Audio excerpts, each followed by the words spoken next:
हरे कृष्णा कृष्णा कृष्णा हरे हरे, हरे राम राम राम हरे। जय राधा माधव कुंज बिहारी, जय राधा माधव कुंज बिहारी, जय राधा माधव जय कुंज बिहारी, जय राधा माधव जय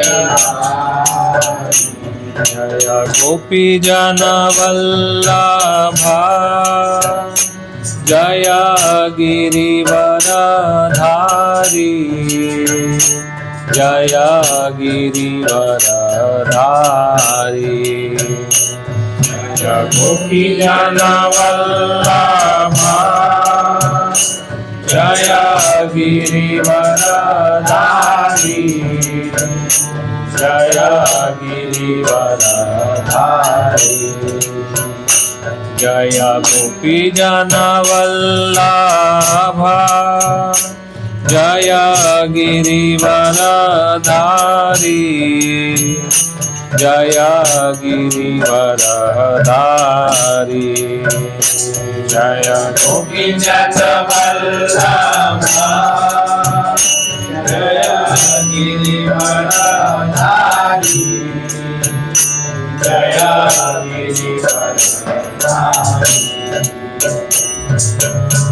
यशोदानंदन व्रज जनरंजना, यशोदानंदन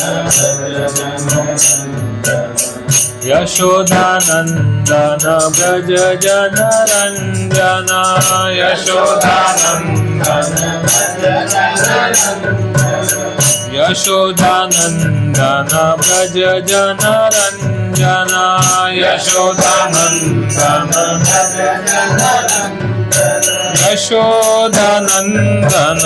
जनरंजना, यशोदानंदन व्रज जनरंजना,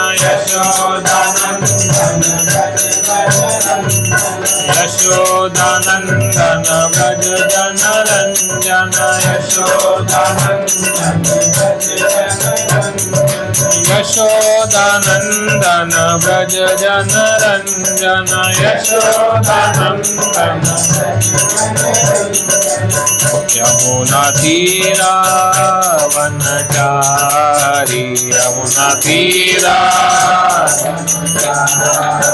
यमुना तीरा वनचारी, यमुना तीरा, जय राधा माधव राधा माधव राधे,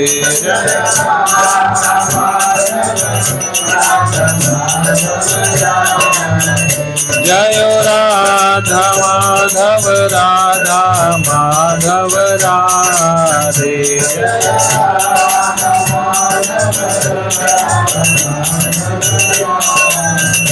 जय राधा गोविंद राधा गोविंद राधे,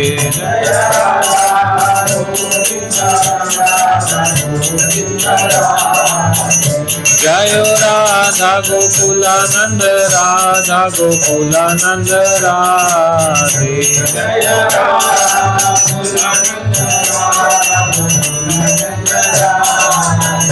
जय कृष्ण बलराम कृष्ण बलराम कृष्ण बलराम, जय कृष्ण बलराम, जय कृष्ण बलराम,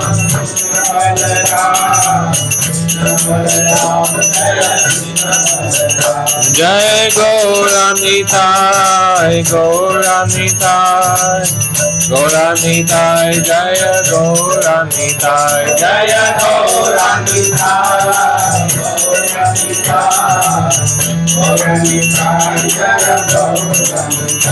जय गिरि गोवर्धन गिरि गोवर्धन गिरि गोवर्धन जय गिरि गोवर्धन जय गिरि गोवर्धन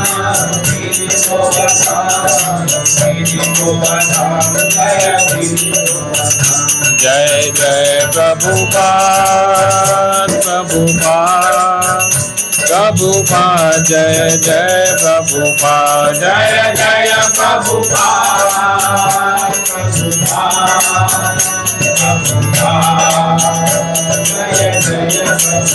जय जय गुरुदेव गुरुदेव गुरुदेव जय जय गुरुदेव जय जय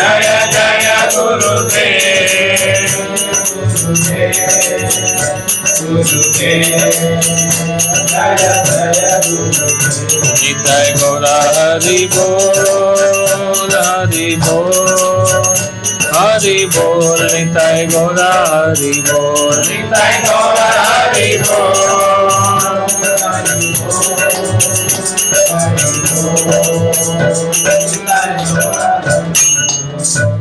श्री हरिनाम संकीर्तन की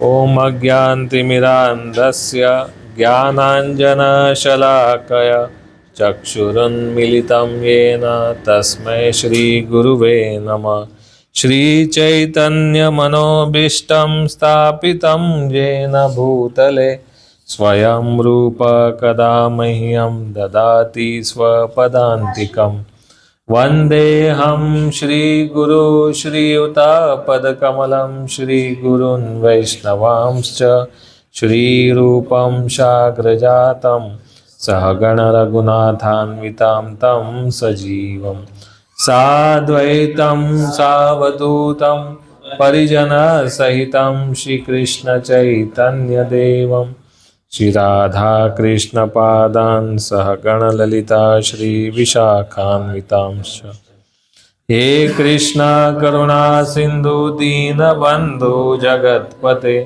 गोपेश गोपिका कान्त श्रीराधाकान्त नमस्तुते तप्त काञ्चन गौरांगी श्रीराधे वृन्दावनेश्वरी वृषभानुसुते देवी प्रणमामि हरिप्रिये वाञ्छाकल्पतरुभ्यश्च कृपा सिन्धुभ्य एव च पतितानां पावनेभ्यो वैष्णवेभ्यो नमो नमः जय श्री कृष्ण चैतन्य प्रभु नित्यानंद श्री अद्वैत गदाधर श्रीवासादि श्री गौर भक्तवृंद हरे कृष्णा कृष्णा कृष्णा हरे हरे हरे राम राम राम हरे हरे ओम नमो भगवते वासुदेवाय ओम नमो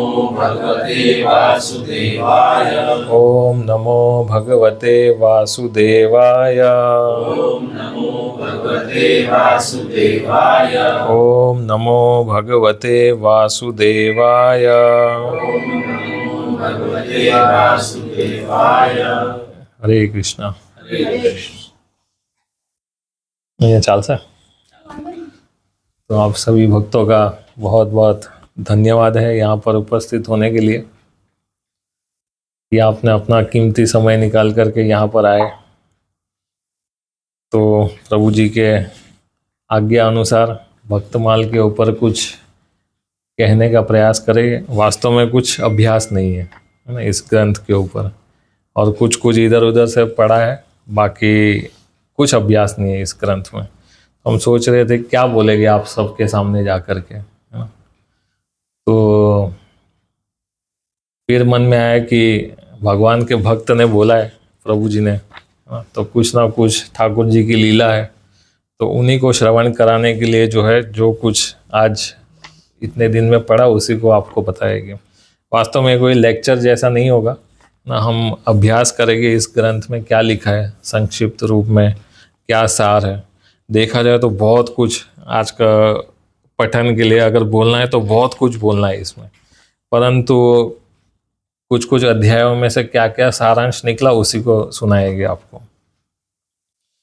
तो ग्रंथ भी बहुत अद्भुत है ना। ये क्या कहे, पंडित पछाड़ ग्रंथ है ना?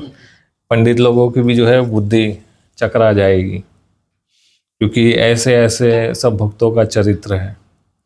और ग्रंथ का नाम भी क्या है, भक्तमाल। तो क्यों भक्तमाल नाम लिखा, है ना?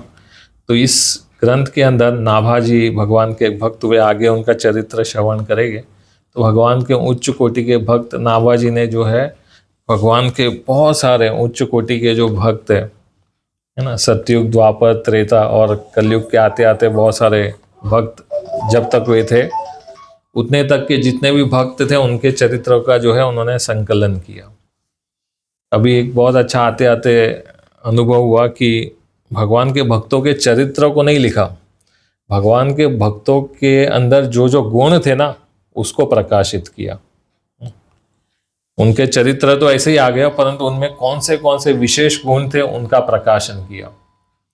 और वैसे ही नाभाजी ने क्या किया, भगवान के जो भी भक्त थे उच्च कोटि के उन सब के चरित्रों को या उन सब को जो है संकलन करके एक बहुत सुंदर सी माला बनाई, एक बहुत सुंदर सी माला बनाई और उसको एक धागे में है ना बांध करके, जैसे ये माला बनी है ना, सब फूलों को अंदर डाल करके, तो ऐसे एक एक चरित्र को जो है लिख करके है ना प्रस्तुत किया। अब माला बन गई, अब पहनेगा कौन, तो पहनेंगे ठाकुर जी।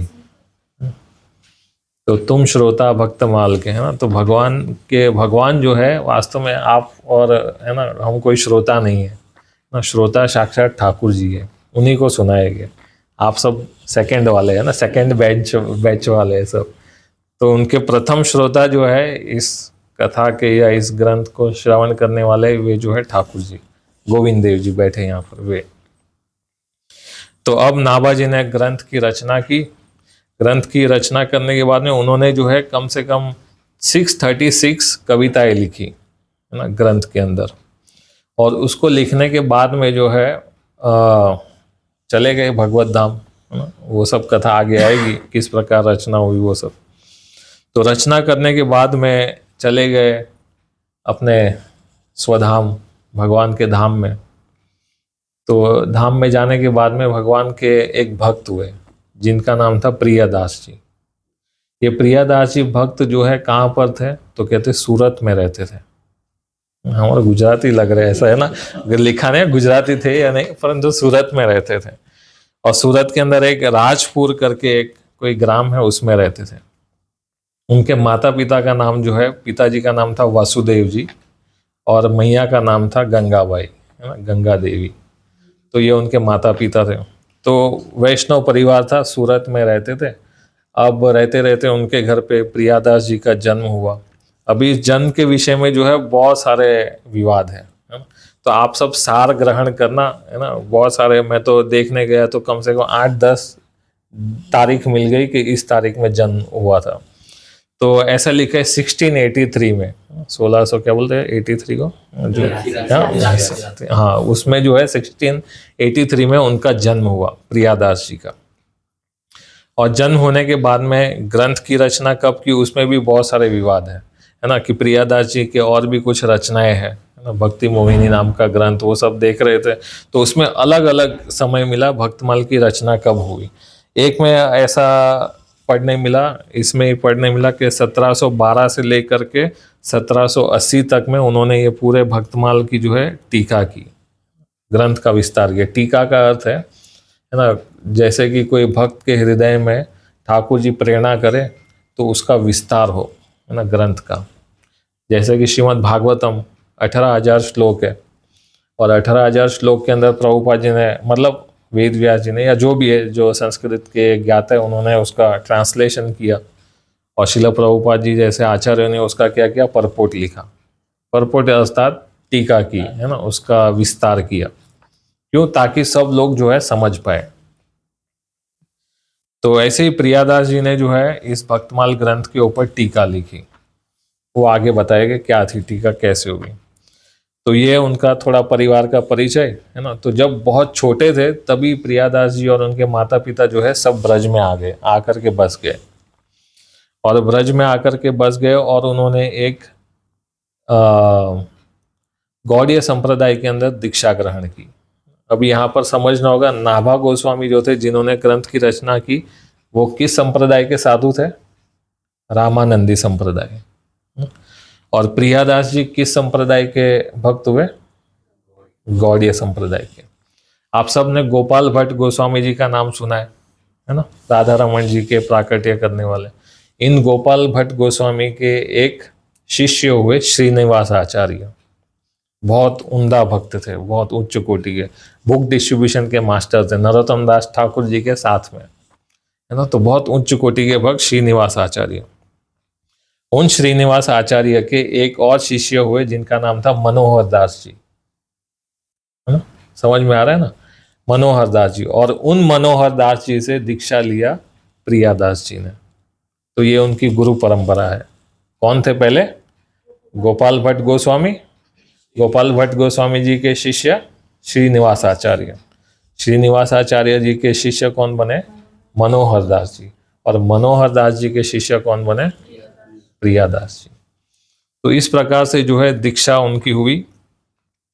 और दीक्षा लेने के बाद में उन्होंने उस समय पर जो है ये भक्तमाल ग्रंथ का अध्ययन भी किया। अध्ययन करने के बाद में प्रियादास जी एक बार, और बहुत अच्छी कथा करते थे प्रियादास जी भक्तमाल के ऊपर। तो कथा करते करते एक बार, मतलब परिक्रमा करते करते शायद राधा कुंड पहुंचोगे, पता नहीं कहाँ पर पहुंचे थे। तो वहीं पर उनको जो है दो चीज का ध्यान कर रहे थे। एक तो अपने गुरुदेव का, क्या नाम था उनका? हाँ, मनोहर दास जी। और दूसरा जो है गुरु का ध्यान कर रहे थे, और दूसरा जो है जप कर रहे थे। ध्यान कर रहे थे और जप कर रहे थे। ध्यान कर रहे थे अपने गुरुदेव का और जप कर रहे थे महामंत्र। जप करते करते, परिक्रमा करते करते उनको जो है ध्यान बहुत अधिक जो है आनंद आने लगा। हमारे जैसा ध्यान नहीं था उनका, बहुत अद्भुत ध्यान था। हमारा ध्यान तो थर्ड क्लास का ध्यान, नाम जब इधर करते और दूसरा संसार सब जगह दिखते है ना। तो एक भक्त एक कथा कर रहे थे उसमें ध्यान के विषय में। तो दो दम्भी व्यक्ति थे जिनको माल पानी से ही मतलब था, पैसे से ही मतलब था। तो एक ने कहा थोड़ा धन भी इकट्ठा करना है, कुछ भी करके जो है धन इकट्ठा करो। तो दो व्यक्ति थे। तो एक ने कहा कि आप गुरु बन जाओ, मैं आपका चेला बन जाता हूँ, और आप जो है ध्यान में बैठ जाओ, जो कुछ आएगा चढ़ावा हम दोनों बांट लेंगे, है ना। तो अब जो है एक व्यक्ति जो है जंगल में बैठ गया ध्यान की मुद्रा में आग बंद करके, और दूसरा शिष्य जो था सब घूम रहा था, आओ आओ हमारे गुरु जी का दर्शन करो।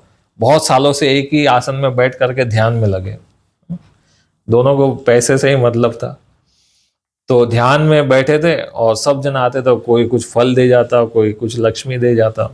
तो बांट करके बाद में बेच बाच के घर परिवार चलता। तो एक बार वहां पर राजा आ गया। तो शिष्य ने कहा आओ आओ राजा जल्दी आओ, प्रणाम करो, देखिए हमारे गुरुजी कितने समय से एक ही आसन में बैठ करके हिलते भी नहीं है ना, हम तो थोड़ा थोड़ा ऐसा हिलेंगे, वो एक ही आसन में बैठ करके जो है कितने समय से ऐसे बैठे और ध्यान में बहुत मग्न है। तो उन्होंने कहा अरे बहुत उच्च कोटि के भक्त है आपके गुरुदेव, है ना, ध्यान में इतने मग्न। तो उन्होंने जो है 2 कौड़ी निकाल करके भेंट दे दिया और फिर प्रणाम करके चले गए वहां से राजा। तो अब ये दूसरा व्यक्ति था, उसने सोचा कि ये तो आग बंद करके बैठे, उसको क्या पता ना कि कितना पैसा दिया, ना 2 दिया 1 दिया पता नहीं। जो आया उसका जो है आधा मैं ही ले लेता हूँ, और जो बचेगा उसमें से हाफ और करेंगे तो थोड़ा और फायदा हो जाएगा हमको। तो उसने जो है सब राजा चले गए, जब उठे अपना सब नाटक करके उठे तो कहे कि जो आज का जो है दक्षिणा जो कुछ मिला आधा आधा करो। तो कहे कि राजा ने जो है केवल 1 ही कौड़ी दिया था, बस 1 ही सिक्का मिला था सोने का और कुछ नहीं था। तो कहे कि नहीं 1 नहीं था, अधिक थे, 2 थे। तो उसने कहा आपको कैसे पता 2 थे? तो कहे कि हम भले हमारी आंख बंद थी, पर जब राजा जब दक्षिणा चढ़ा रहा था तो दोनों सिक्के जो है आपस से टकराए। तो उस टकराने के कारण जो है हम समझ गए कि 2 सिक्के थे। है ना। तो कहे कि अरे इतना जो है ध्यान में बैठ करके सिक्कों की आवाज पे ध्यान लगा रहे थे, उतना यदि ठाकुर जी के ऊपर ध्यान लगाते तो बेड़ा पार हो जाता हमारा, है ना। तो हमारा ध्यान इस प्रकार का है। तो प्रियादास जी जो है भगवान का ध्यान कर रहे थे और जप कर रहे थे। तो जप करते करते जो है उनको, है ना, नाभा गोस्वामी जो उनसे 100 वर्ष पूर्व जो है भगवत धाम चले गए थे, उनका जो है दर्शन हुआ। यहाँ से ये सिद्ध होता है गीता के अनुसार कि, है ना, नमे भक्ता प्रणश्यति, 9वें अध्याय में आता है ना गीता में, ठाकुर जी कहते हैं मेरे भक्त का जो है कभी नाश नहीं होता। उसका तात्पर्य ये हुआ कि जो भी इस धराधाम पर भगवान के भक्त है, जब वे भगवान के धाम में चले जाए तो वे अपनी स्व इच्छा से जो है यहाँ पर आ सकते हैं।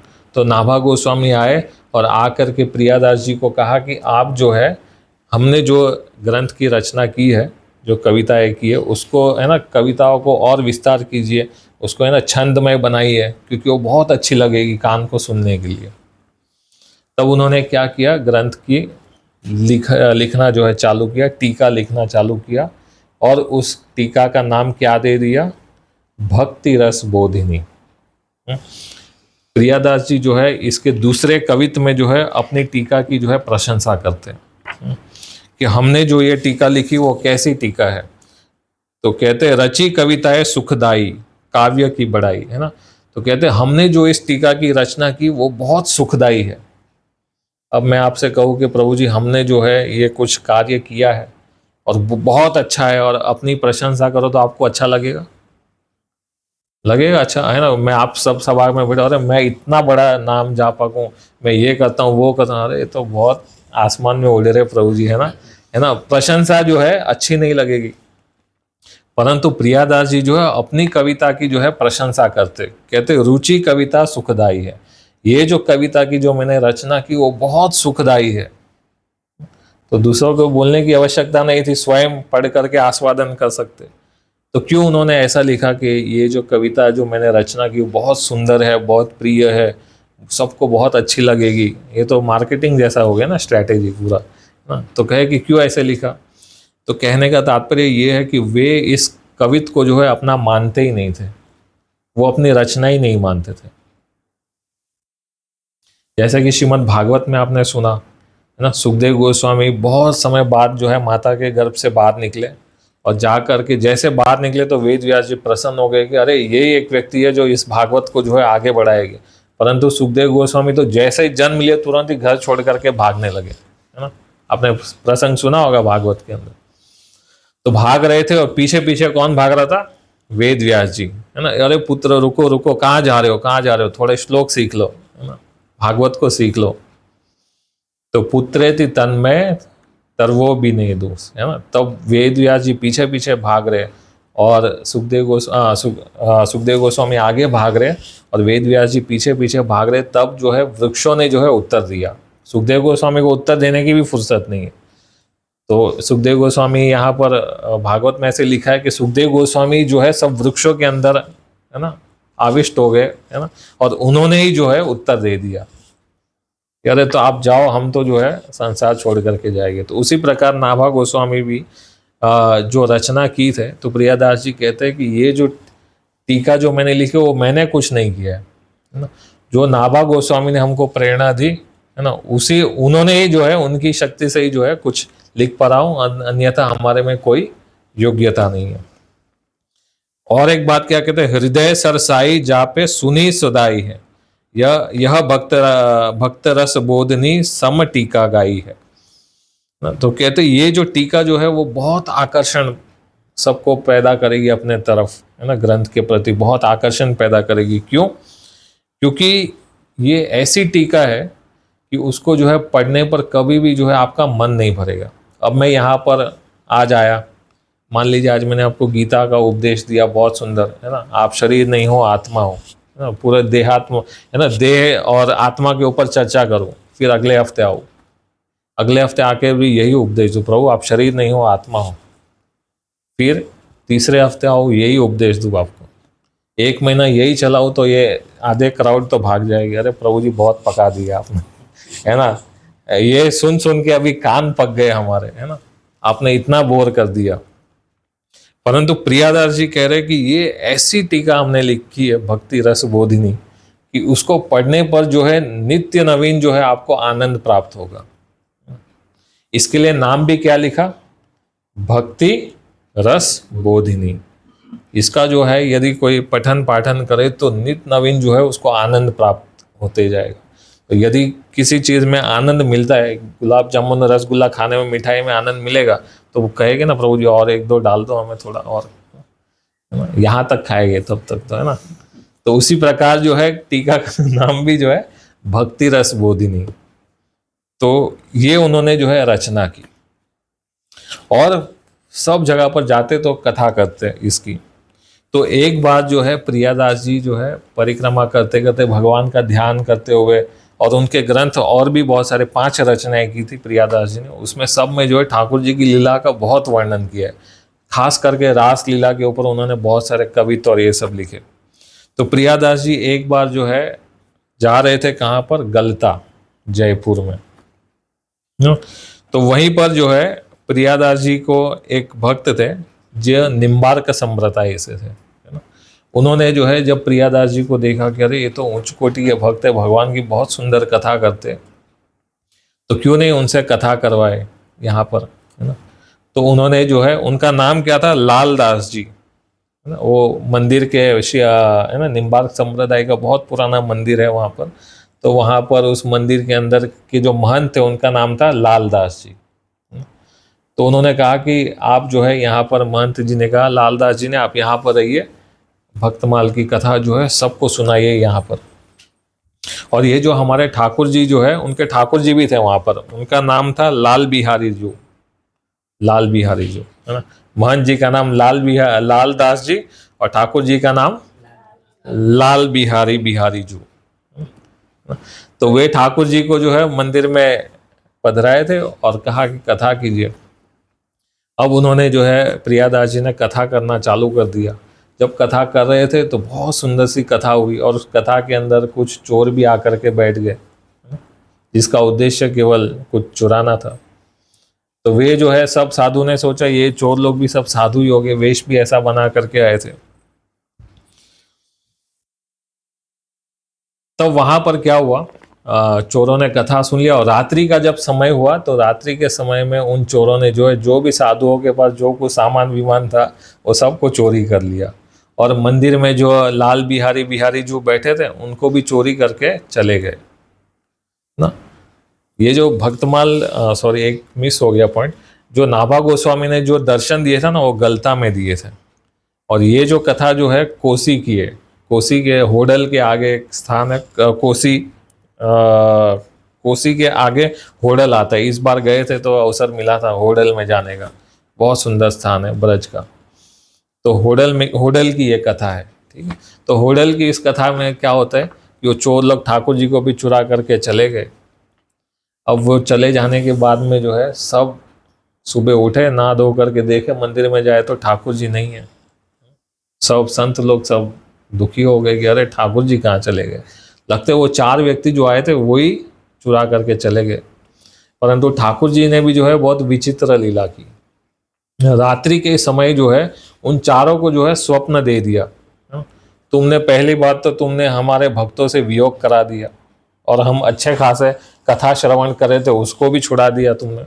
यदि हमको अभी अभी जो है वहां पर पहुंचाओ, नहीं तो जो है अभी हमको 2 गुना दुख मिला है, आपको 4 गुना दुख मिलेगा, हम ऐसा बंदोबस्त करेंगे। ठाकुर जी ने स्वप्नों में उन चारों को बोल दिया। और यहाँ पर सुबह जब सब साधु लोग उठे, देखा कि मंदिर में ठाकुर जी नहीं है, तो सब दुखी हो गए। इतने दुखी हो, कोई नाना धोना सब भूल गए, अरे ठाकुर जी चले गए मंदिर से। लालदास जी भी बहुत दुखी हो गए, और नाभा गोस्वामी तो और दुखी हो गए।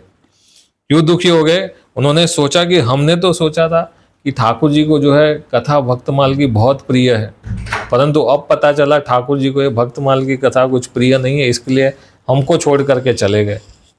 तो बहुत दुखी होकर के रो रहे थे, कुछ ना ध्यान भी कुछ नहीं, तिलक कुछ नहीं, और सब दुखी होकर के बैठे थे। और वही सुबह भोर देखा वो 4 लोग जो है ना कीर्तन करते हुए, है ना, ठाकुर जी को जो है बिठा करके फिर लेके आ रहे। तो बिठा करके लेके और फिर ठाकुर जी दिए लालदास जी को। प्रियादास जी ने जो है देखा, कह रहे ठाकुर जी वापस आ गए, और फिर ये सारा वृत्तांत सुनाया कि आपने जो है पहला तो हमारे भक्तों से वियोग कराया और कथा से जो है वियोग कराया। इसके लिए कहते हैं तुम श्रोता भक्तमाल के, है ना। ये भक्तमाल कथा के जो वास्तविक श्रोता जो है वो ठाकुर जी है ना। तो ये जो था प्रियादास जी का कुछ चरित्र, और उन्होंने जो कथा, वो जो भक्ति रस बोधनी जो टीका जो की, ऐसे 2 कवित्व उन्होंने इसमें कह दिए, है ना। मनोहर दास जी का जो है पहला जो आपको बताया वो पहला कवित्व, और दूसरा कवित्व में जो है प्रियादास जी अपने टीका के बारे में कहते हैं। अब आगे प्रियादास जी जो है अपने इष्ट देव के बारे में कुछ चर्चा करते हैं। कैसे चर्चा करते हैं, तो कहते हैं उन प्रियादास जी की जो है इष्ट कौन है, भक्ति महारानी। तो अब प्रियादास जी बहुत सुंदर सा जो है भक्ति महारानी के श्रृंगार के विषय में कुछ वर्णन करते हैं। तो बहुत सुंदर सी जो है कविता लिखी है। श्रद्धा फुलेल ओ उपटन श्रवण कथा मैल, अभिमान अंग अंग छाड़िए। अब भक्ति महारानी के जो है श्रृंगार का वर्णन करते प्रियादास जी। प्रियादास जी क्या लिखते हैं, चूंकि जो है शरीर जो है किसी का भी शरीर, उसके ऊपर यदि कुछ आभूषण लगा दो, उसका श्रृंगार कर दो तो बहुत सुंदर दिखते हैं। उसी प्रकार जो है प्रियादास जी अपने इष्ट देव भक्ति महारानी का जो है श्रृंगार के विषय में वर्णन करें। तो श्रृंगार करते करते जो है प्रियादास जी बहुत सुंदर सी बात कहते हैं, है ना। बहुत ध्यान से सुनने योग्य बात है। आप सब भक्ति मार्ग में लगे, है ना। हम सबको भी जो है हमारी भक्ति को जो है बहुत सुंदर बनाना है, भक्ति का श्रृंगार करना है। इसमें आपके जीवन के जो है बहुत सारे प्रश्न जो है, हमारी गाड़ी किस प्लेटफॉर्म पे अटकी है वो भी उत्तर मिलते जाएगा। हमारे तो पता चल गया कहाँ अटकी है ना, आपको भी कुछ बोध हो जाएगा। तो श्रद्धा फुलेल और उपटन श्रवण कथा।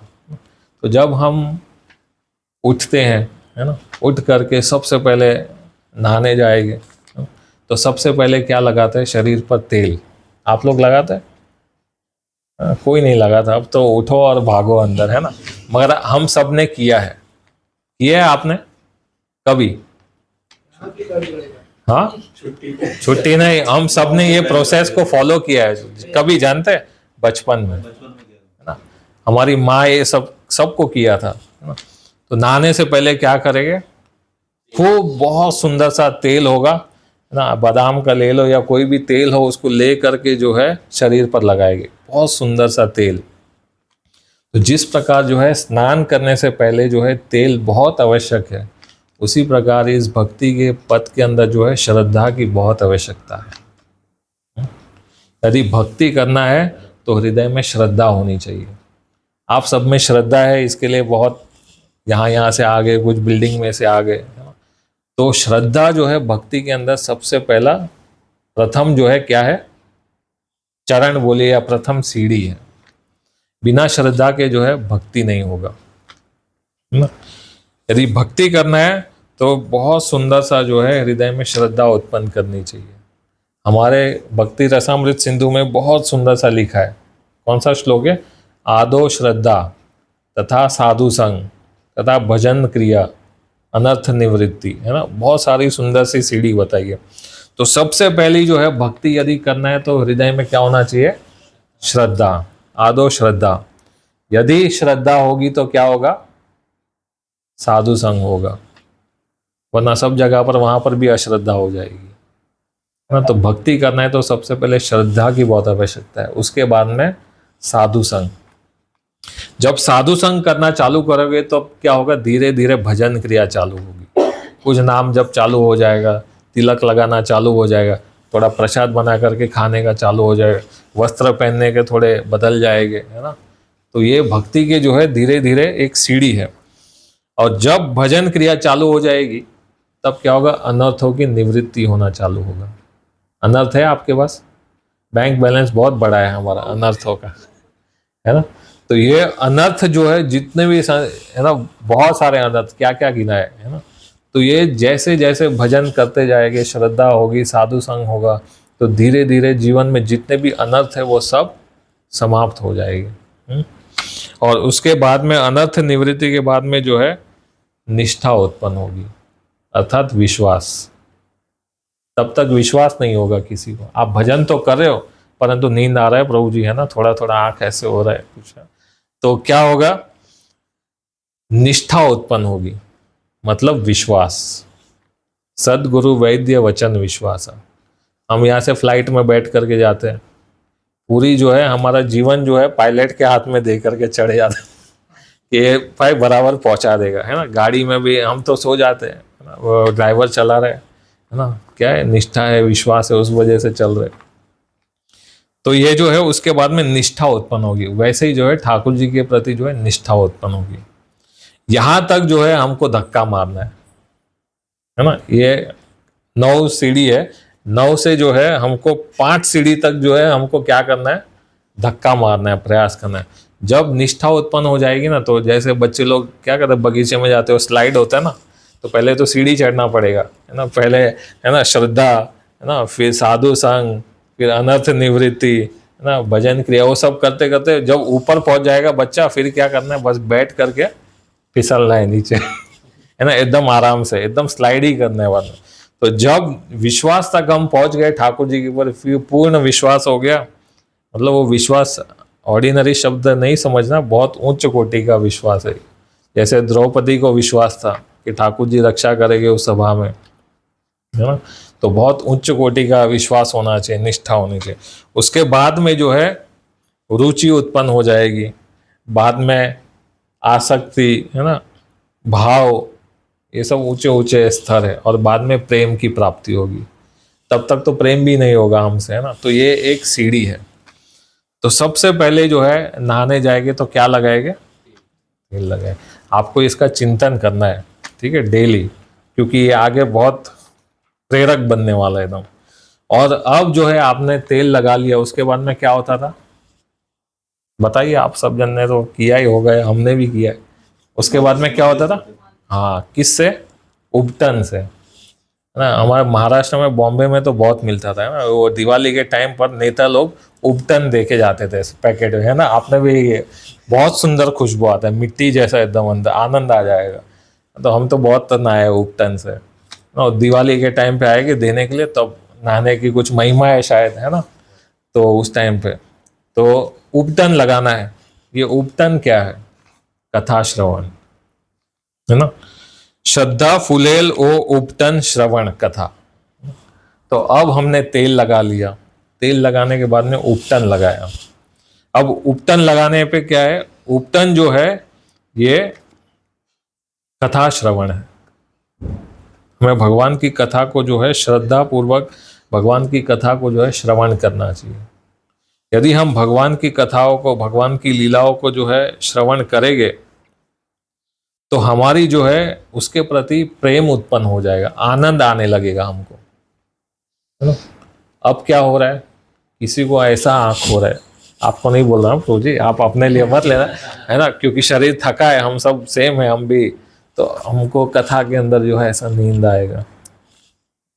कब खत्म हो रहा है ये महाप्रसाद, कब आएगा पता नहीं, है ना। तो यदि वास्तविक रूप में यदि हम भगवान की कथा श्रवण करेंगे, तो उस कथा श्रवण के अंदर जो है हमें आनंद उत्पन्न होगा।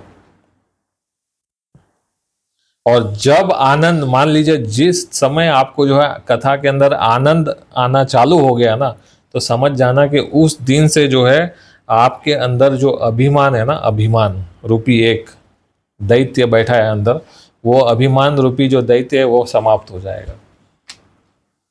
हम एक महाराज जी से मिले, उनका नाम था राधा कुंड महाराज, प्रभुपाद जी के शिष्य थे, वॉशिंगटन डीसी के, गोरे बॉडी में थे। वो राधा रास बिहारी मंदिर के अंदर कथा करने बैठे, और वो कथा चालू किए सुबह 8 बजे। वो भागवतम क्लास कुछ होता है वो चालू किया, वो कथा समाप्त हुई शाम को 6 बजे।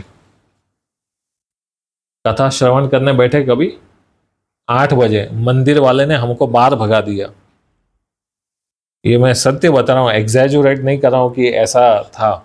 अरे प्रभु जी ऐसा कथा करते थे, हम तो पागल हो गए सुन करके। मंदिर तो बंद हो रहा है, उसका तो कार्यक्रम है मंदिर का। तो 8 बजे कथा चालू की है, शाम को 5 बजे तक। और उनके साथ में एक बार वृंदावन में भेंट हुई, प्रभु जी सब वो चालू करेंगे, सब ऐसा घेर लेंगे, जैसे मधुमक्खी कैसे फूल को मध खाने के लिए बैठ जाएंगे, वैसे वो गोरे शरीर में थे मगर ऐसे बोले, अरे देखो यहाँ से ठाकुर जी जा रहे हैं, अभी 4 बज गए ना, हाँ अभी गौचारण के लिए जाएंगे या आएंगे, वो सब वो उस चिंतन की बातें करते थे। हमारे महाराज जी की कथा में भी बहुत जाते थे, मीरा रोड में यदि कथा हो तो उसमें बहुत जाते हैं। तो कहने का तात्पर्य ये है, उपटन जो है कथा श्रवण। तो कथा श्रवण करने से जो है क्या होगा, भगवान के प्रति प्रेम उत्पन्न होगा। प्रेम उत्पन्न होने के बाद में जो है जैसे ही धीरे धीरे प्रेम और आनंद उत्पन्न होना चालू हो गया, तो अंदर हृदय में बैठे हुए जो भी अभिमान जो है वो सब कुछ समाप्त हो जाएगा और कथा में आनंद आने लगेगा। कैसा आनंद आएगा? जैसे कि परीक्षित महाराज को आया। परीक्षित महाराज 7 दिन 7 रात तक बैठे कथा श्रवण करने के लिए, है ना। बीच बीच में जो है सुखदेव गोस्वामी परीक्षा लेते थे। अब मैं आपको कह दूं, प्रभु आपको थोड़ा भूख लगा होगा, मैं थोड़ा कथा बंद कर देता हूँ। आप लोग कहें नहीं नहीं प्रभु जी थोड़ा और बोलिए। हाँ, ये पक्के श्रोता लोग बैठे हैं ना, तो वक्ता भी जो होगा वो अरे हाँ अच्छा श्रोता है ये, तो वक्ता जो है और अच्छे से कथा बोलेगा। उसी प्रकार यही सीन हो रहा था जब परीक्षित महाराज कथा श्रवण करने बैठे। सुखदेव गोस्वामी बीच बीच में परीक्षा लेते, राजन आप थक गए होगे, थोड़ा जलपान कर लो, कुछ खा लो। आपने 7 दिन है ना, 4-5 दिन हो गए, खाया भी नहीं, सोया भी नहीं, पिया भी नहीं। तो वहां पर परीक्षित महाराज कहते पीवंताम कथाम भोजम, है ना। आपके मुखारविंद से जो है कथा को सुन करके जो है ये भूख प्यास क्या है वो पता ही नहीं है। तो जिस दिन आपको जो है कथा श्रवण करने में आनंद आ गया, तो समझ जाना उपटन का काम चालू हो गया, आनंद आना जो है चालू हो गया। तो पहला क्या था, याद रखना है सबको, श्रद्धा फुलेल, है ना, वो क्या था, तेल। उपटन क्या है, कथा श्रवण। अब जो है उपटन लगाने के बाद में क्या होता है, क्या होगा, बच्चे को क्या करते फिर, तो क्या निकलता है, हाँ मैल निकलता है ना। उपटन लगाने के बाद में शरीर से मैल निकलता है। उसी प्रकार जो है यदि हम भगवान की कथाओं को श्रवण करेंगे, उपटन लगाएंगे, तो जो है हृदय के अंदर भरे हुए जो भी जो है अविद्या है ना, जो भी पाप है, सब कुछ जो है मैल के रूप में निकलना चालू हो जाएगा। और सभी दुख और दोष से, ये सारे दुख और दोष जो है वो सब धीरे धीरे निकलना चालू होगा। तो हम में भी जो है बहुत सारे दोष है ना, मैल अभिमान, है ना, अभिमान का बहुत सारा मैल लगा है ना। दोष तो नहीं बोलेगा, एग्जैक्ट वर्ड जो है प्रियादास जी जो बोले वो जो है अभिमान, मैल अभिमान। तो जब कथा श्रवण करना चालू करेंगे उसके बाद में जो है मैल रूपी अभिमान जो है निकलना चालू हो जाएगा। अभिमान है आपके पास में, बहुत सारे हैं, 5 तो जो है सबके पास हो गए, उसमें एक मैं ऐड कर दिया, 6। प्रियादास जी ने 5 लिखा, एक में ऐड किया, संसार में अभी बहुत व्याप्त है ना। तो सबके पास जो है कुछ ना कुछ अभिमान है ना। कोई अभिमान, किसी को अभिमान है अपने जाति का, विवाह करने गए, अरे ये तो उच्च कुल की नहीं है, ये नीच कुल की है, ये उच्च कुल का नहीं है, नीच कुल का, ये चलता है ना ये सब, है ना। तो सबको अपने कुल के, अपने जाति का जो है बहुत अभिमान होता है। भक्तमाल के सबसे स्टार्टिंग में जो है लिखा है कि भक्तों की जाति नहीं देखनी चाहिए, ये वरना दोष अपराध है। तो सबसे पहला जो है क्या होता है, अभिमान किसका होता है, जाति का। बाद में ऑफिस वाला अभिमान होता है, वो होता है विद्या का। अरे ये आईआईटी पढ़ा है ना, ये तो वो इंजीनियर है, ये एरोस्पेस है ना, क्या क्या बहुत अभिमान होता है विद्या का। दूसरा अभिमान होता है बड़प्पन का, अरे हम इतने बड़े उच्च, है ना, क्या व्याख्या की आवश्यकता नहीं। दूसरा जो है रूप का जो है अभिमान होता है, रूप का अभिमान होता है। और उसके आगे एक और अभिमान है यौवन का, अरे हम तो अभी बहुत नव यौवन है, यौवन का भी एक अभिमान होता है। अंतिम मैंने एक जोड़ दिया, रुपया पैसे का भी बहुत अभिमान होता है ना। लोगों को सब देखते हैं, संसार ये सबको देखता है, भक्त लोग भी देखते हैं। ऐसे महानुभाव, महापुरुष जिसको कहते हैं महाराज जी, ऐसे महापुरुष भी होते हैं जो भक्तों के अंदर भी धन देखते हैं। तो ये सब दोष है, ये सब अभिमान है। तो अब जो है मैल रूपी अभिमान जो है निकलना चालू हो जाएगा। और जब तक ये मैल नहीं निकला, यदि मान लीजिए शरीर के ऊपर बहुत है ना मैल जम गया, तो आपकी सुंदरता बाहर प्रकट नहीं होगी, रोग आ जाएगा। उसी प्रकार जो है ये अभिमान रूपी रोग भी जो है शरीर में व्याप्त रहेगा। और यदि ये अभिमान बच गया तो आप जो भी साधन करो वो सब सत्यानाश हो जाएगा उसका। ये सत्यानाश शब्द प्रियादास जी ने, गणेश दास जी ने लिखा है ग्रंथ में ना। उस जितने भी साधन करो वो सब का सत्यानाश हो जाएगा। अब मैल छूटना चालू हो गया, अब क्या होगा? आगे की क्रिया बताइए क्या होगा? मनन सुनीर, क्या होगा उसके बाद में? हाँ, किससे? हाँ, मनन सुनीर। अभी जो है मैल छूटना चालू हो गया। अब आपको किसकी आवश्यकता है? नीर। नीर नहीं लिखा, सुनीर लिखा। अब हम नहाने गए अंदर, मोक्ष ने कहा प्रभु जी नहा लो, बहुत गर्म पानी है, आनंद आ जाएगा। और हमने नल को घुमा दिया, इतना गर्म है, अरे बाप रे, मोक्ष को तो आनंद आ गया इसमें, है ना। परंतु नीर जो है वो कैसा होना चाहिए? सुनीर।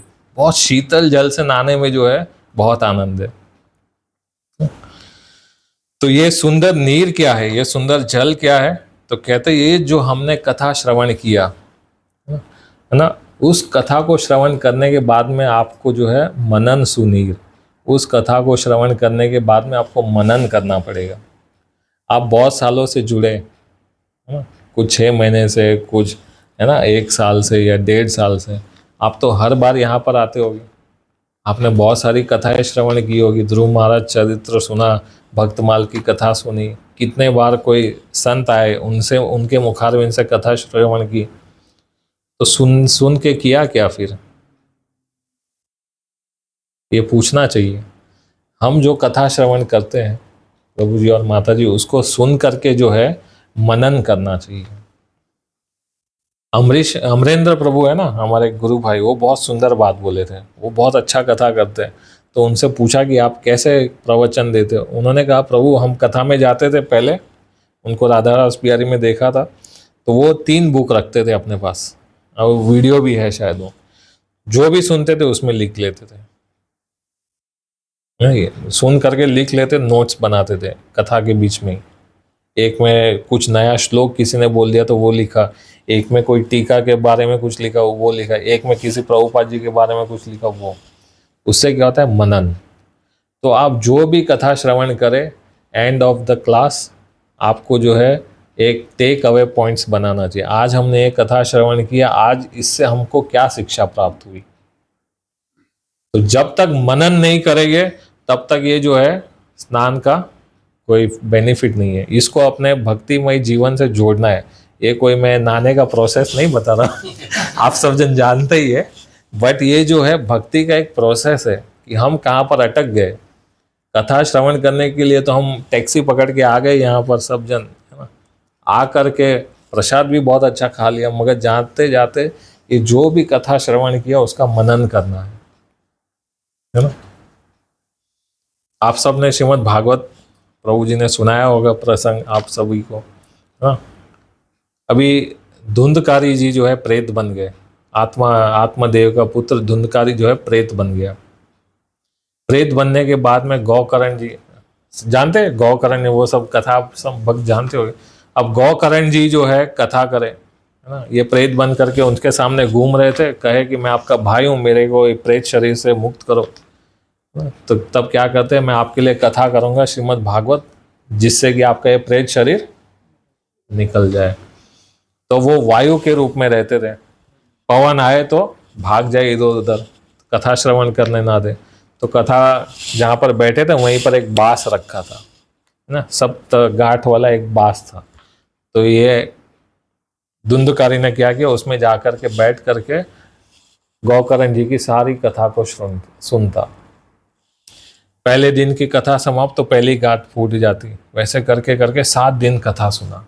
बाद में क्या हुआ, कथा समाप्त हो जाने के बाद में जो है आकाश से विमान आ गया। कितनी सुंदर कथा की होगी ना गौकर्ण जी ने, कि साक्षात विमान आ गया उसको लेने के लिए। अब सब गांव वाले परेशान कि अरे इनके लिए तो विमान आ गया, हमारे लिए तो कुछ भी नहीं है, एक ही विमान आया। श्रोता तो बहुत सारे बैठे, 10 बैठे यहाँ पर, मगर विमान तो एक ही आया। तो वहां पर पूछते हैं गोकर्ण जी उन पार्षदों से कि अरे सबने कथा सुनी, सबके लिए आना चाहिए, एक ही विमान क्यों आया?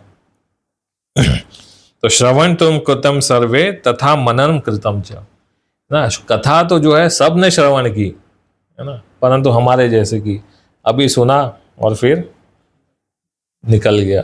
परंतु ये जो धुंधकारी था उसने कथा श्रवण करने के बाद में मनन किया उसके ऊपर, इसके लिए उसके लिए विमान आया। एक सुंदर सी कथा आती है, एक मूर्तिकार था, राजा के महल में पहुंच गया मूर्ति लेकर के, 2 मूर्ति, सोने की मूर्ति लेकर के पहुंच गया, एकदम सेम टू सेम दिखे, कॉपी, सबका नाक भी सेम, आंख भी सेम, कान भी सेम, सब, दोनों मूर्ति 5-5 किलो की। राजा को कहा कि देखो ये बहुत सुंदर सी मूर्ति है, एक का दाम है 5 रुपया, एक का दाम है 500 रुपया। राजा ने कहा अरे दोनों मूर्ति तो सेम दिख रही है ना, उसका नाक भी सेम है, वजन भी सेम है, सब कुछ सेम है, क्या भेद है? तब उसने एक सूतली ली, है ना, धागा लिया और एक पुतले के जो है कान में डाला ना, कान में डालने के बाद में वो क्या हुआ, अंदर जाने की जगह पर यहाँ से बाहर निकल गया। क्या ये जो है 5 रुपए वाली, मतलब मेरे जैसे हम जो है ना 5 रुपए वाले पुतले, कथा तो सुनते यहाँ से सुना और यहाँ से बाहर निकाल दिया, है ना। और दूसरी मूर्ति के अंदर जो है जब सुतली डाला तो क्या हुआ, वो अंदर चली गई। कि ये जो है 500 रुपये वाली। राजा बहुत खुश हो गया, अरे बहुत प्रेरणा मिली आपकी मूर्ति से, है ना, तो ये 500 वाली दे दो हमें। तो अपने राज महल में रख दिया उसको। तो हमें जो है जो भी कथा श्रवण करते उसके ऊपर मनन करना चाहिए, आपस में डिस्कस करना चाहिए, कुछ चिंतन करना चाहिए, कुछ नोट्स बनाना चाहिए। तो ये भक्ति का एक अंग है, मनन सुनीर। तो अब मनन कर लिया, अब शरीर का जो है धोना चालू हो गया। अब आगे की क्रिया बताओ क्या होता है प्रभु जी सब? दया अंगोछन, बताइए फिर क्या करते हैं? हाँ, दया अंगोछन। अंगोछन बहुत भारी शब्द लगा, हमको तो पता ही नहीं पड़ा कि होता क्या है ना, फिर मालूम पड़ा ये गमछा है ना। तो अब गमछा लेकर के जो है क्या करते हैं, शरीर को पोंछते हैं। तो अब ये पोंछना क्या है शरीर का? दया रूपी जो है गमछे से जो है शरीर को पोंछना चाहिए, है ना। तो दया बड़न को चाहिए, छोटन को अपराध। जीवन में हमेशा जो है दया रखनी चाहिए, दया रूपी जो है। और ये दया कैसे उत्पन्न होगी जानते हैं? बहुत सुंदर सा लिखा है इसमें, दया तब उत्पन्न होगी जब आप कथा जो श्रवण किया उसका मनन करेंगे। यदि बहुत मनन करोगे तो हृदय में दया उत्पन्न चालू हो जाएगी, अन्यथा नहीं होगी।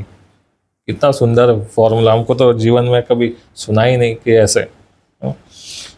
जब भी हम बहुत मनन करेंगे तब जो है हृदय में दया उत्पन्न होगी। और वैष्णवों के जो है कर्तव्य है, जैसे हम यहाँ पर आए तो कुछ कर्तव्य के लिए आए, है ना, परिवार पालन पोषण करना है, अच्छे से पढ़ाना है, बहुत सारे कर्तव्य। वैसे ही वैष्णवों के भी कुछ कर्तव्य है, 3 कर्तव्य मुख्य हैं। पहला कर्तव्य जो है वैष्णव का जो है जीवों पर दया, ये पहला कर्तव्य है एक वैष्णव का। दूसरा कर्तव्य जो है भगवान की भक्ति, और तीसरा कर्तव्य है भगवान के भक्तों की सेवा। ये जो है किसी भी वैष्णव के 3 प्रमुख जो है कर्तव्य है, इसको करना चाहिए। तो दया जो है हमेशा सबके प्रति रखनी चाहिए ना। वैष्णव जन तो तेने कहिए पीर पराई जाने, जो दूसरे के जो है, और यदि जीवन में हो किसी के दुख को जो है निवारण करने के लिए जो है कुछ हो सके तो करना चाहिए, दया बतानी चाहिए। तो एक बार भगवान के एक भक्त हुए, बहुत उच्च कोटि के, शेषावतार, है ना, क्या नाम है? रामानुजाचार्य जी, है ना, शेषावतार, भगवान शेष के अवतार। तो एक बार रामानुजाचार्य जो है अपने गुरुदेव के पास गए और उनसे दीक्षा ग्रहण करने वाले थे। जब दीक्षा लेने गए तो गुरुदेव ने कहा कि हम आपको एक ऐसा मंत्र बता रहे जिसको जो है श्रवण करने पर तुम तुरंत जो है वैकुंठ की प्राप्ति हो जाएगी। हाँ, ऐसा सुंदर मंत्र, इतना अच्छा मंत्र कि वैकुंठ की प्राप्ति हो जाएगी श्रवण करने पर। परंतु कहा ये किसी को बताना नहीं है, ये बहुत गोपनीय मंत्र है, किसी को मत बताना। तो दीक्षा समय वो मंत्र दे दिया उनको, और जैसे ही रामानुजाचार्य जी ने सुना मंत्र को तो क्या किया, तुरंत भाग करके गए मंदिर के ऊंची दीवार पर टेरेस पे जाकर के जोर जोर से मंत्र को बोलने लगे, है ना। और उस मंत्र को जो है कितने लोगों ने सुना, तो कहते 72 लोगों ने, कितने भक्तों ने, 72। ये 72 जितने भी भक्तों ने सुना ना, वो सब भगवान के उच्च कोटि के भक्त सिद्ध बन गए मंत्र सुनने पर। गुरुदेव ने चिल्लाया, अरे तुम्हें ये गोपनीय मंत्र जो है सबको बता दिया, है ना, ये बहुत गोपनीय है। कहे कि यदि इस मंत्र के द्वारा सबका जो है उद्धार हो जाए, है ना, और मैं यदि इसको सबको बताने के कारण नरक में भी चला जाऊं तो ये मुझे स्वीकार है। तो कितनी जीवों पर दया की उन्होंने, है ना। नरक जाने के लिए एक वैष्णव तैयार है, परंतु सबका उद्धार हो जाए, है ना।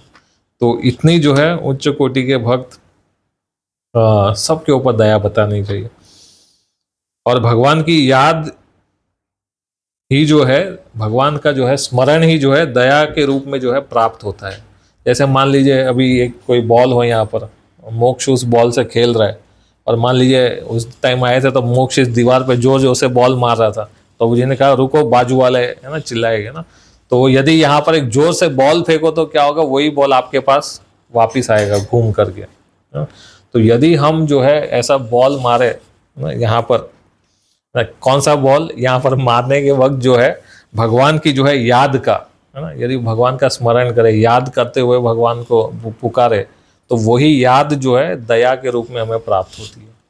क्योंकि याद का उल्टा क्या होता है, दया, है ना? तो जितनी भगवान की याद करोगे उतना ही जो है जीवन में दया प्राप्त होगी, है ना, किसी के प्रति दया की जो है भावना उत्पन्न होगी, है ना। श्रद्धा फुलेल ओ उपटन श्रवण कथा, मैल अभिमान अंग अंग छुड़ाए, मनन सो नीर अहवाय अगम छ, दया नवीन वसन पान साधो के लहे। अब जो है अंग भी साफ हो गया, है ना, गमछे से सफाई हो गया। अब आगे की क्रिया, फिर क्या करोगे बताइए। हाँ, सबके अलग है, मगर कॉमन क्रिया है। उसके बाद में वस्त्र धारण करेंगे, है ना। तो अब जो है वस्त्र धारण करना है। अब शरीर का जो है मार्जन हो गया, उसका जो है सब जगह से पोंछ लिया। अब जो है वस्त्र पहनने, वस्त्र जो है नम्रता रूपी वस्त्र पहनने, नम्रता रूपी, है ना। अब जो है संसार में जो सबसे मुलायम कपड़ा होगा ना, उसका दाम बहुत अधिक होगा, है ना। आज तो अलग सिस्टम है, फटा फुटे का दाम ज़्यादा होता है ना। जितना ज़्यादा फटा उतना ज़्यादा दाम, वो अलग सिस्टम है आज का। बट विनम्रता रूपी जो है वस्त्रों को जो है धारण करना चाहिए, है ना। तो उत्तम से उत्तम वस्त्र जो है उसकी नरमाई के कारण जो है ना, सॉफ्टनेस के कारण जो है वस्त्र की पहचान होती है। इसके लिए जो है हमेशा भक्तों को जो है नम्र रहना चाहिए। अब चैतन्य महाप्रभु साक्षात भगवान है। चैतन्य महाप्रभु सबको शिक्षा देते, त्रेणादपि सुनीचेन, एक घास के तिनके से भी जो है नीचा अपने आप को मानना चाहिए। तिनके की कोई वैल्यू नहीं है। यदि बहुत जोर का पवन चले तो तिनका उड़ करके कहीं कहीं चला जाए, है ना। यदि वृक्ष होगा तो क्या होगा, बहुत आंधी आए तो वृक्ष उसका उत्पाटन हो जाएगा ना, उखड़ के गिर जाएगा। परंतु जितना नम्र रहेगा वो जो है बचा रहेगा। तो नवीन वासन मतलब अच्छे वस्त्र जो है पहनना चाहिए, नम्रता वाले। तो एक बार एक भगवान के भक्त हुए जिनका नाम था रंगाचार्य जी, साउथ इंडिया के, दक्षिण भारत की कथा है। तो ये स्वामी रंगाचार्य जी ने जो है ग्रंथ की रचना की, पद्यावली, बहुत सुंदर ग्रंथ रचना की, बहुत फेमस हो गए। अरे इतना अद्भुत ग्रंथ आपने रचना किया। तो सब जन जो है उनके पास आते और कहते, प्रशंसा करते। तो एक बार एक कवि आए उनके पास, उन कवि का नाम था केशव, ना, केशव कवि। वो रंगाचार्य जी बैठे थे, तो ये केशव कवि ने आकर के रंगाचार्य जी को जो है कहा कि अरे रंगाचार्य जी, आपने कितना अद्भुत ग्रंथ की रचना की, उसको पढ़ करके जो है इतना आनंद आ रहा है, लोगों का उद्धार हो रहा है, और बहुत प्रशंसा करना चालू कर दी। अब कोई आपकी प्रशंसा करे तो आप क्या करोगे, है ना। हमारी तो आंख ऐसे खुल जाएगी, है ना, और थोड़ा आसमान के ऊपर भी उठना चालू हो जाए, अरे हमारी प्रशंसा हो रही है। अब रंगाचार्य जी तो जो है ऊपर भी ना देखे, बस बैठे रहे और ये प्रशंसा करते जाए। बहुत उनके मन में था कि अरे कोई आए, प्रशंसा किया तो आइए प्रभु आइए, हाँ बैठिए बैठिए, है ना। प्रशंसा सुनने के लिए कान खड़े हो जाते हैं, है ना। परंतु यहाँ पर तो हमारा सत्कार भी नहीं है, पानी भी नहीं पूछा, कुछ भेंट भी नहीं दिया, बहुत प्रशंसा करी। तो उसने कहा कि अरे कैसा मूर्ख व्यक्ति है, इतना बस सुनने पर भी आसन भी नहीं दिया बैठने को, पानी भी नहीं पूछ रहे। तो कहा कि इन्होंने मेरा अपमान किया, इसका बदला लूंगा, इसका बदला लेना है अभी। तो अब रंगाचार्य जी जो है शाम को जाते थे रंगनाथ स्वामी का दर्शन करने के लिए। तो वो वहीं पर साथ साथ में पीछे थे। तो रंगनाथ स्वामी की जो है पालकी की सवारी निकली मंदिर से, है ना, ऐसा प्रदक्षिणा करते करते। तो रंगाचार्य जी ने जब जैसे रंगनाथ स्वामी को देखा तो प्रणाम किया, और प्रणाम करते ही जो जो से जो श्लोक बोलने लगे, है ना। पापो हम पाप कर्मणा, कहे कि अरे संसार में जो है सबसे बड़ा पापी मैं ही हूं। पापो हम पाप कर्मणा, मेरे जैसे संसार में पाप कर्म जो है किसी ने नहीं किया। तो कहते पापात्मा, अरे सबसे पापात्मा व्यक्ति जो है वो मैं ही हूं, है ना। पाप संभवम, हो सके तो जो भी पाप है वो सब मैं ही हूं। पाप का अर्थ ही जो है मैं रंगाचार्य, है ना, ऐसा। त्राहिमाम पापी ना घोर सर्व पापम हरोहरि, है ना। इस संसार में जितने भी पापी है उससे सर्वश्रेष्ठ पापी जो है मैं ही हूं। तो पीछे जो केशव कवि जो थे ना, उन्होंने कहा इसने जो बोला ना सत्य है, रंगनाथ जी ये स्वीकार कर लेना। समझे, वो प्रणाम करते हुए ऐसा बोल रहे थे अपने, है ना, अपने विषय में बोल रहे थे। तो पीछे केशव कवि ने सोचा ये बढ़िया अवसर है ना, इसको अपमानित करने का। उन्होंने कहा कि ये जो बोल रहे हैं ना ये पापी है, वो ऐसा ही है, ये स्वीकार कर लो सब जन। तो जैसे ही कहा कि अरे इन्होंने जो है मुझे पापी कह दिया, तो बहुत प्रसन्न हो गए और कहा कि अरे ये हीरे का हार पकड़ो, है ना, बैठो, गोल्ड, है ना, जो कुछ था सब खजाना लुटाने लगे। अरे इसने स्वीकार कर लिया कि मैं सबसे बड़ा पापी हूं। देखो ठाकुर जी, इसने स्वीकार किया तो आप भी स्वीकार करो अब, क्योंकि इसने मोहर लगा दी कि हम पापी है। तो अब ठाकुर जी आप जो है स्वीकार करो कि मैं बहुत बड़ा पापी हूँ। इसके विषय में जो है ये बहुत सुंदर सा पद लिखा है। नाभा गोस्वामी चल रहा है ना कुछ, के नींद तो नहीं आ रही है प्रभु जी। तो नाभा गोस्वामी का जो है बहुत सुंदर पद, मेरे को तो बहुत प्रिय लग गया, है ना। थोड़ा सा एक दो पंक्ति सुनाता हूँ। नाभा गोस्वामी की दीनता कैसी थी।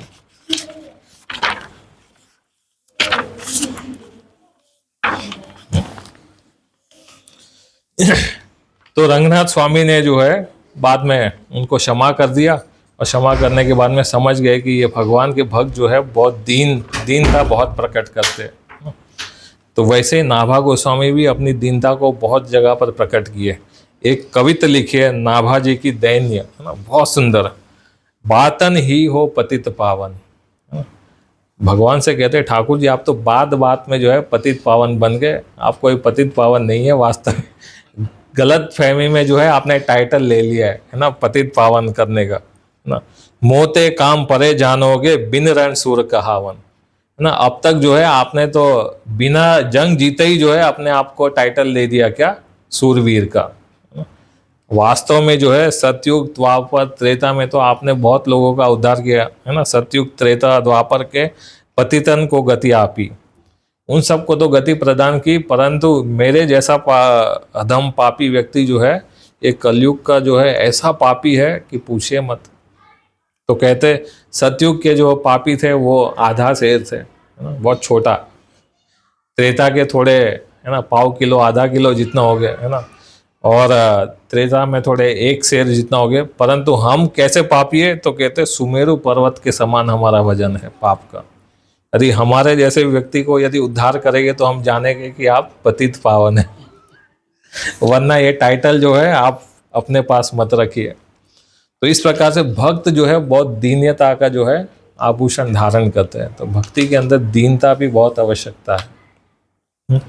चैतन्य महाप्रभु से लोग पूछते थे अरे आपका परिचय क्या है, तो महाप्रभु कहते ना हम विप्र नाच, है ना, परमेष्टि, है ना, मैं कोई विप्र नहीं हूँ, कोई ब्राह्मण नहीं हूँ, मैं कोई क्षत्रिय नहीं हूँ, वैष्णव नहीं हूँ। तो कहे कौन हो आप?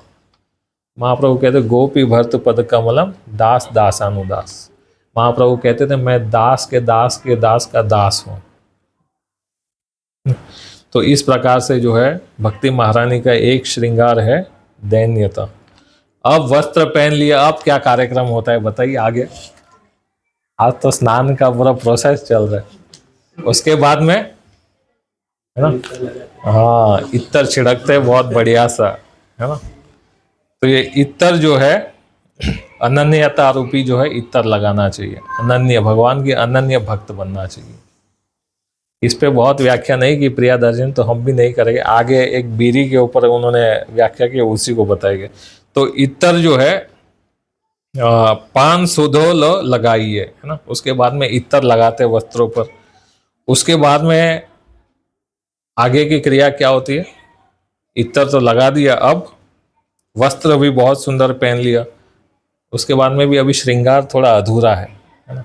तो अब श्रृंगार अधूरा पूर्ण करने के लिए जो है कुछ आभूषण धारण करने पड़ेंगे, है ना। माता लोग कितने आभूषण पहनती है ना, तो वैसे जो है कुछ आभूषणों को भी धारण करना पड़ेगा। तो क्या है, नाम आभरण। भगवान का नाम ही जो है आभूषण है। भक्ति महारानी के श्रृंगार में जो भी आपको दिखता है ना, वो आभूषण जो भी दिखे वो सब क्या है, नाम। तो नाम आभरण है। अच्छे वस्त्र पहन लिए, सब कुछ कर लिया, इत्र लगा लिया, परंतु वो श्रृंगार इतना अच्छा नहीं दिखेगा जब तक भगवान का नाम नहीं है। तो हम तो नाम लेने में तो बहुत आलस्य आता है हमको। तो यहाँ पर एक दूसरी भी बात है, क्यों आभूषण को क्यों कहा नाम। तो नाम तो जीवा से लेते आप, परंतु आभूषण जो है हर एक अंग पे पहन सकते हैं ना। पैरों में पहन लिया, उंगलियों में पहनते, यहाँ पर पहने, यहाँ पर पहने, यहाँ पर पहने, कमर, सब जगह पर आभूषण पहन सकते हैं ना। तो भगवान के नाम को आभूषण क्यों कहा, क्योंकि जो भगवान के भक्त ऐसे ऐसे सिद्ध हो जाते हैं जिनके रोम रोम से नाम निकलता है। जैसे कि हनुमान जी, है ना। हनुमान जी के प्रत्येक रोम से भगवान का नाम निकलता है। इसके लिए क्या उपमा दी, नाम जो है आभूषण है, इसी अंग पर धारण कर सकते हैं। तो नाम आभरण। और अर्जुन जी भी एक उदाहरण है। अर्जुन जी भी जब रात को सोते, भगवान के सखा अर्जुन, तब नींद में भी जो है ठाकुर जी का नाम पुकारते हैं। अर्जुन जी ऐसे सोते, वो कभी शांति से हमारे जैसे नहीं सोते, मरे हुए खराटे खाते, ऐसे नहीं सोते। अर्जुन जी जो है हमेशा भगवान के नाम को लेकर के जो है, उनके पास कान लेकर के जाओ तो भगवान का नाम निकलता होगा। और यहाँ तक कि कलयुग के भक्त भी ऐसे हुए जिनके तो हड्डियों से नाम निकलता था, जिनका नाम था चोखा मेला जी, है ना। जिनके हड्डियों से भगवान का नाम निकलता। तो नाम जो है भक्ति महारानी का जो है आभरण है, आभूषण है। और आप चाहे कितना भी साधन कर लो, है ना, कितना भी अनुष्ठान कर लो, वो तब तक पूर्ण नहीं होगा जब तक आप भगवान का नाम नहीं लोगे। जब तक नाम नहीं है तब तक जो है कोई अनुष्ठान जो है, कोई भी चीज जो है सफल नहीं है। सभी चीज के अंदर भगवान का नाम है। कोई कर्म कांड भी करने जाओ तो वहीं पर भी ठाकुर जी का ही नाम आएगा, है ना।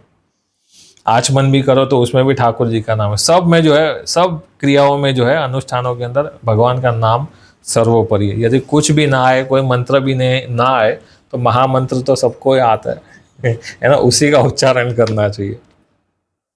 और उसकी महिमा तो जो है ठाकुर जी स्वयं नहीं कर सकते। नाम की इतनी महिमा है, कहा कह लागी नाम बढ़ाई, राम ना सके राम गुण गाई, है ना। भगवान राम भी जो है अपने नाम का जो है महत्व नहीं बता सकते।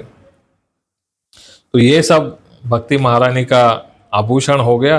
परंतु इन सभी आभूषणों के अंदर जो है कुछ सौभाग्यवती स्त्रियों के भी चिन्ह होते हैं, वो भी कुछ आभूषण है। तो वो क्या है, कर्णफूल। तो माता जो है कर्णफूल लगाती है, वो भी जो है क्या है, एक स्त्रियों का सौभाग्य का चिन्ह है। तो कर्णफूल कितने होते हैं, 2। एक होता है, आज तो फैशन ये भी है, एक भी घुसेड़ के चलते हैं, एक कान, है ना। सब संसार में अभी सब कुछ पॉसिबल है, परंतु वास्तविक 2 कान 2 कानों में पहनते हैं कर्णफूल। तो 2 हुए, है ना। तो ये 2 कर्णफूल क्या है, तो कहते हैं हरि साधु सेवा कर्णफूल मानिए। तो एक तो हुए हरि, है ना, भगवान हुए, और दूसरा कर्णफूल क्या हुआ, साधु। तो इन दोनों की सेवा भी जो है भक्ति महारानी का श्रृंगार है ना। तो जैसे कोई पति जो है अपनी पत्नी को यदि देखेगा कि अरे इसने सौभाग्य के चिन्ह को धारण किया, तो पति कितना प्रसन्न होगा, अरे देखो कितना सुंदर हमारे लिए सज रही है सवरी।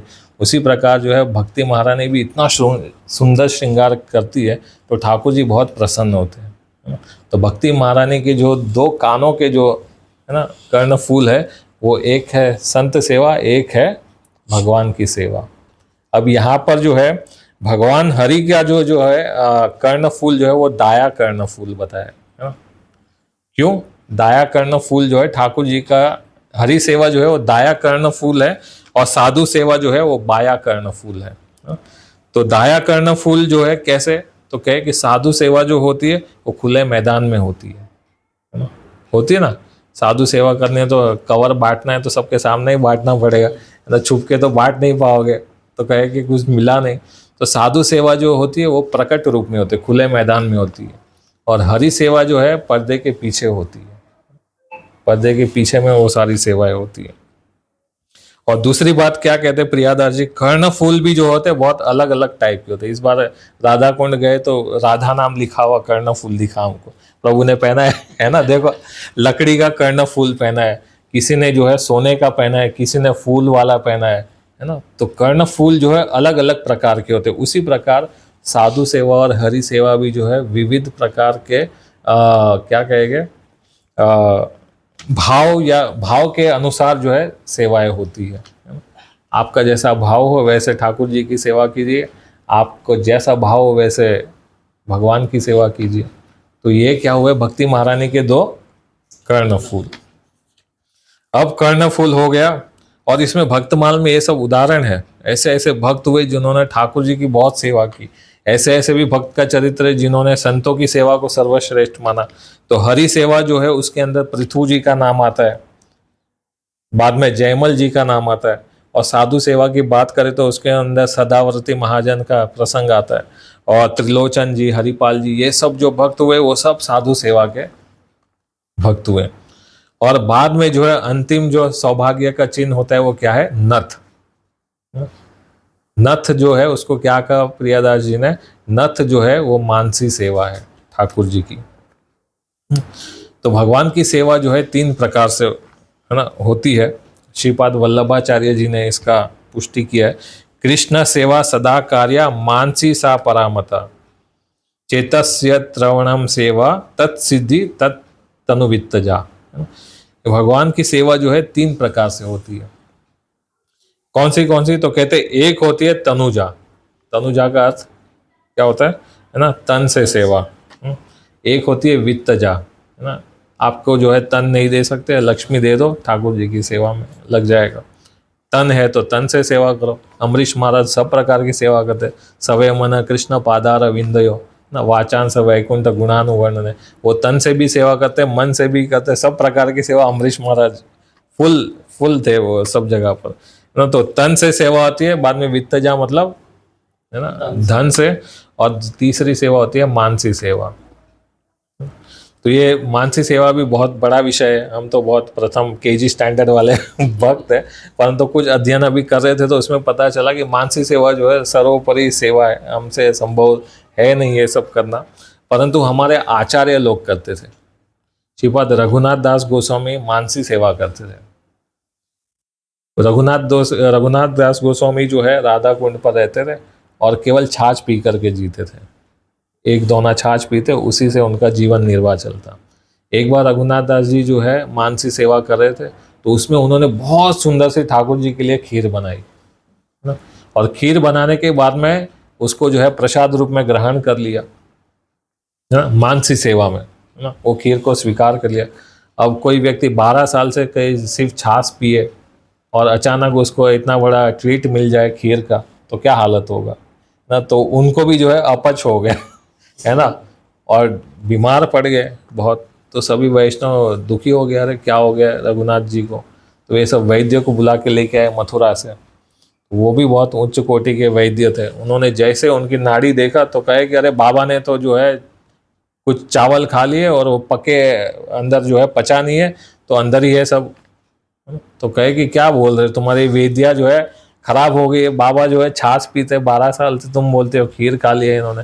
है ना भात खा लिया, कैसे? तो कहे कि अरे सत्य बोल रहा हूँ मैं, मेरी विद्या गलत ही नहीं हो सकती। तो बाद में रघुनाथ जी भी जो है हंसने लगे, रघुनाथ दास गोस्वामी कि अरे हाँ आपने सही पकड़ लिया, मानसी सेवा में जो है ठाकुर जी को भोग लगाया था, वो इस स्थूल शरीर में भी जो है उसका प्रभाव पड़ गया। तो जो मानसी में ठाकुर जी की सेवा थी उसका प्रभाव जो है इस स्थूल शरीर में पड़ गया। इसमें खर्चा कुछ नहीं होता है ना। ये दूसरा है ना, जितना आपको 56 भोग लगाना है उतना लगाओ भगवान के सामने, है ना। जितना गौदान करना है उतना गौदान कर दो। हमारे महाराज जी अजामिल प्रसंग में इस बात को कहे, है ना। क्या था कलयुग में मन से किया हुआ पाप जो है नहीं सो तो कलयुग में जो है मन से किया हुआ पाप जो है उसका जो है कोई ये नहीं है ना, फल नहीं है। परंतु मन से किया हुआ जो भी पुण्य है वो सब लगेगा आपको। आप कुछ कर नहीं पा रहे हो, मन से कर रहे, हम तो कुछ नहीं कर पाए, गोदान कर लेते, आज गोपाष्टमी है, 1000 गाय दान कर दो, उतना ही फल प्राप्त होगा ना, केवल सोचने पर, और वो अकाउंट में लिख लिया जाएगा। और ये बहुत बड़ी विज्ञान है, उसमें और नहीं जाएंगे। 2 प्रकार से होती है, एक मंत्रात्मक होती है, एक है ना क्रियात्मक होती है चिंतन करते हुए, और दूसरे मंत्रों से उपासना होती है। वो बहुत बड़ा विषय है, तो उसको यही प्रणाम करेंगे मानसी सेवा को। और फिर नथ के ऊपर आते हैं। तो नथ भी जो है एक सौभाग्य का चिन्ह है। इस नथ के अंदर जो है 2 मोती है और बीच में एक लाल मणि है ना? तो पहला मोती जो है न, ये आप चिंतन कीजिए कैसा होगा, है ना, नथ, है ना, ऐसा एक गोल मणि है, उसके अंदर 3 मोती है, सेंटर वाला मोती जो लाल कलर का है। तो पहला मोती जो है वो विवेक का मोती है। तो ये मानसी सेवा के अंदर विवेक होना चाहिए, वरना अनर्थ हो जाएगा। और दूसरा जो है थोड़ा वैराग्य भी होना चाहिए। और बीच वाला जो है ना लाल मणि, वो अपने इष्ट देव है ना। तो वो इष्ट जो है वो सत्वगुणी इष्ट का जो है चिंतन करते करते जो है मानसी सेवा के अंदर विवेक रूपी भी धैर्य रखना चाहिए और वैराग्य भी होना चाहिए ना। तो इस प्रकार से मानसी सेवा हुई। और सग उज्जवल है ना, और उसके बाद में अंजन लगाते हैं आँखों पर, है ना, माताएं आँखों में अंजन लगाती हैं। तो हमें भी जो है हमारी भक्ति माराने के आँखों पर अंजन लगाना है। वो अंजन क्या है? तो कहते हैं सत्संग रूपी अंजन को लगाना चाहिए। यदि अंजन लगाते तो क्या होता है ना, आँखों के जो नेत्र जो होते हैं, यदि हम अंजन लगाएंगे तो नेत्र के जो दोष है वो सारे दूर हो जाएंगे और हमारे दृष्टि जो है वो शुद्ध हो जाएगी, है ना, अंजन लगाने से। उसी प्रकार यदि हम सत्संग रूपी जो है अंजन लगाएंगे तो हमारी दृष्टि के अंदर भी जो है विवेक आ जाएगा और हमारी दृष्टि भी जो है कैसी बन जाएगी? दिव्य बन जाएगी। तो ये सत्संग का लाभ है ना। कुछ लोग प्रश्न पूछते हैं कि सत्संग से होता क्या है ना। एवरी सैटरडे बुला लेते हैं प्रभु जी, आना ही पड़ेगा संकोच मारे, है ना। तो सत्संग से होगा क्या, है ना। तो यहाँ पर बहुत सुंदर सा श्लोक दिया है कि सत्संग में हमें क्यों आना चाहिए। तो जाड्यम दियो हरति, है ना। सत्संग करने से जो है हमारी बुद्धि जो है, जो जड़ है ना, जड़ता को प्राप्त हुई है, वो जड़ता जो है बुद्धि की दूर होती है। दूसरा क्या होता है सत्संग से? तो कहते हैं संचिति वा सत्यम, है ना। अपनी वाणी जो है वो धीरे धीरे सत्य बोलना चालू कर देती है। ये सत्संग का प्रभाव है। दूसरा क्या होता है? तो कहते हैं मनोन्मति दिश्यति, है ना। धीरे धीरे जो है सम्मान मिलना चालू हो जाता है। मिलता है कि नहीं मिलता है सम्मान? हरे कृष्णा प्रभु जी, है ना, झुकते हैं सब जन, है ना, सम्मान मिलता है। तो धीरे धीरे सत्संग करने से व्यक्ति को सम्मान मिलता है। और क्या होती है? उसका उन्नति होती है। और पाप प्रक्षयंती, और धीरे धीरे जो भी पाप है वो समाप्त होना चालू हो जाता है। और चेता प्रक्षयंती दिक्षु तनोति कृत्यम, और कहते हैं उसका जो चित्त है धीरे धीरे प्रसन्न होना चालू हो जाता है। होता है कभी सत्संग में आने पर चित्त जो है बहुत प्रसन्न हो जाता है। वैष्णव को देखने पर चित्त जो है बहुत प्रसन्न हो जाता है, अरे आज वैष्णव के दर्शन हो गए। तो धीरे धीरे चित्त भी जो है प्रसन्न हो जाएगा। तो अब बताइए, ऐसा श्लोक में लिखा है, तो अब बताइए सत्संग ग्रहति कथयम किम न करोति प्रश्न, है ना। तो ऐसा जो है इतना सारा लाभ मिल रहा है तो सत्संग क्यों नहीं करना चाहिए? निश्चित रूप से करना चाहिए, समय निकाल करके आना चाहिए। और आप कुछ भी कर लीजिए, है ना, दान कर लीजिए, सब कुछ साधन कर लीजिए, तप कर लीजिए, वो सब में कठिनाई है बहुत। तप में पे तो और कष्ट है, तप कर ही नहीं पाएंगे। तप करने में भी बहुत कष्ट है। तप बहुत कठिन है और सत्संग बहुत सरल है। एक बार वशिष्ठ जी पहुंच गए विश्वामित्र जी के पास, है ना? तो विश्वामित्र जो है वशिष्ठ जी के पास आकर के बोलने लगे, वशिष्ठ जी मैं आपसे कुछ चर्चा करना चाहता हूँ। तो कहे कि क्या? उन्होंने कहा कि संसार में जो है सर्वश्रेष्ठ साधन जो है ना वो क्या है? तप। किसने कहा? विश्वामित्र जी ने। तो वशिष्ठ जी ने कहा कि नहीं नहीं, मैं नहीं मानता हूं कि तप जो है सर्वश्रेष्ठ साधन है, क्योंकि तप तो असुर लोग भी कर लेते और उच्च पद को प्राप्त कर लेते, तो तप कोई बड़ा पद नहीं है। मैं तो मानता हूं सत्संग बहुत उच्च वस्तु है। तो उन दोनों के बीच में जो है विवाद हो गया, है ना? एक कहे कि तप श्रेष्ठ है, एक कहे कि सत्संग श्रेष्ठ है। अब दोनों एक दूसरे से विवाद करे और पहुंच गए, कहे कि इस विवाद का जो है सोल्यूशन निकालना है, किसके पास जाए? तो भगवान के उच्च कोटि के भक्त है शेषनाग, ये निरंतर भगवान का ध्यान में मग्न होते, नाम उच्चारण करते, उनके पास जाकर के इनका कंक्लूजन लेते, कैसे इसका कंक्लूजन करें। तो दोनों ने जाकर के जो है अपने अपने जो है प्रस्ताव रखे। विश्वामित्र जी ने कहा कि हम मानते हैं कि तप श्रेष्ठ है, और वशिष्ठ जी ने कहा सत्संग श्रेष्ठ है। तो शेषनाग जी ने कहा कि आपका प्रश्न जो है उसका उत्तर मैं दे दूंगा, आप थोड़ी देर के लिए जो है विश्वामित्र जी आप जो है इस पृथ्वी के भार को थोड़ी देर के लिए संभालिए, मैं थोड़ा आता हूँ थोड़े समय। तो विश्वामित्र जी को जो है पूरी पृथ्वी का भार दे दिया। उन्होंने कहा कि मेरे तप के बल से जो है मैं इस पृथ्वी के भार को जो है संभाल लूंगा। अब शेषनाग के माथे पर तो अनंत कोटि ब्रह्मांड है ना, तो भी आराम से डोलते रहते ठाकुर जी के लिए। तो अब जैसे पृथ्वी का भार रखा तो विश्वामित्र जो है धीरे धीरे जो है धंसने लगे अंदर, है ना? अरे बचाओ, नहीं तो मैं पूरा धंस जाऊंगा, इसका बोझ को कौन धारण कर पाए। तो शेष जी ने कहा हाँ मैं आ रहा हूँ, है ना? तो उन्होंने संभाल लिया। फिर कहे कि वशिष्ठ जी ने कहा कि मैं जो है हमारे एक क्षण के जो है सत्संग का जो है पुण्य जो है मैं आपको दे रहा हूँ, और अब आप बताइए क्या होगा। अब उन्होंने पृथ्वी रखा, क्या बोला? केवल एक क्षण का जो है सत्संग का यदि प्रभाव हो तो ये पृथ्वी जो है टिक जाए। अब विश्वामित्र जी तो जो है वशिष्ठ जी तो जो है आराम से खड़े होकर के पृथ्वी के भार को ढो रहे थे। वशिष्ठ जी को जो है बात समझ में आ गई, अरे सत्संग के आगे तब भी जो है कुछ नहीं है। इसके लिए जो है सत्संग में अवश्य आना चाहिए, सत्संग करना चाहिए। अब सत्संग भी हो गया, है ना? हमने क्या किया अंतिम में? अंजन भी लगा दिया। अंजन लगाने के बाद में जो है सब कुछ हो गया, अलंकार भक्ति महारानी का सब श्रृंगार हो गया। अब जो है थोड़ी बीड़ी खिला देते ठाकुर जी को। बीड़ी जानते? पान, है ना? पान खिला देते। हमारी राधा रानी के हाथ में पान है ना, ठाकुर जी को खिलाने। वैसे अब भक्ति महारानी को भी बीड़ी खिलानी है, पान खिलाना है। तो ये पान क्या है ना? तो पान जो है लालसा, अभिलाषा, है ना? मोरा ये अभिलाष बिला कुंजे दिलोवास। भक्तों के हृदय में जो है थोड़ी थोड़ी अभिलाष होनी चाहिए कि हमने इतना सारा तो श्रृंगार कर लिया हमारी भक्ति का, तो अब ये सब कुछ होने के बाद में हृदय की इच्छा क्या बची है कि हमें जो है हमारे प्राण प्रियतम ठाकुर जी जो है प्राप्त हो जाए। इसी के लिए तो एक क्लास हुआ आज, है ना? भक्ति महारानी का पूरा श्रृंगार करते गए, भक्ति के हर एक अंग को हम सुनते गए, और ये सब कुछ सुनने के बाद में क्या उत्पन्न करना है हमको? लालसा उत्पन्न करनी है, अभिलाषा उत्पन्न करनी है ना? गोवर्धन वासी सावरे तुम बिन रहियो ना जाए, ऐसी अभिलाषा उत्पन्न करनी है। तो यदि जो है हम इस प्रकार से हमारे भक्ति महारानी का जो है यदि श्रृंगार करेंगे, उनके जो है सुंदर सुंदर स्वरूप को यदि हम बनाएंगे, तो हमारी भक्ति भी का जो लक्ष्य जो है वो पूर्ण हो जाएगा। हमें हमारे प्राण प्रियतम ठाकुर जी जो है मिल जाएंगे। तो ये भक्ति महारानी का श्रृंगार है। तो हमें सब भक्तों को मिल करके जो है यही शिक्षा लेनी चाहिए कि हमें हमारी भक्ति महारानी का श्रृंगार जो है सर्वश्रेष्ठ करना है। ये जो भी शिक्षाएं मिली ये भक्ति के मार्ग के अंदर इसको इम्प्लीमेंट करना है। यही आज के क्लास का उद्देश्य है।